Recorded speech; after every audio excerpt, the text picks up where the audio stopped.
V Nitrianskom mestskom parku na Sihoti sa na štart jubilejného 10. ročníka Self Trask and Dance 6-hodinového a premiérový ročník 12-hodinového a 100-kilometrového behu postavilo vyše 60 vytrvalcov. Máme tu účastníkov z mnohých krajín, myslím, že až zo 6 krajín máme tu účastníkov zo Slovenska samozrejme, z Čiech, z Maďarska, z Nemecka.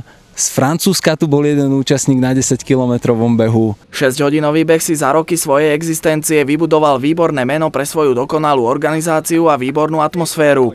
Minulý rok mu bola udelená EAU Bronze Label, značka kvality od Svetovej ultrabežeckej asociácie. V jednotlivých behoch sú vyhlásené kategórie podľa účastníkov, ale základné kategórie teda v 6-hodinovom behu sú muži veteráni a ženy, potom ešte v 6-hodinovom behu sa taktiež bežia štafety a v 100-kilometrovom a 12-hodinovom behu sa bežia iba jednotlivci. Dvojnásobný olympionik Peter Tichý z SKP Čadca si v Nitre vybojoval titul majstra Slovenska v behu na 100 kilometrov na ceste výkonom 7 hodín 22 minút a 1/100 sekundy. Tichého žiaľ zradil žalúdok a vytúžená 7-hodinová hranica napokon nepadla. Napriek tomu mu rozhodcovia na 6-hodinovom medzičase namerali 84 km 392 metrov, čím utvoril nový slovenský a traťový rekord.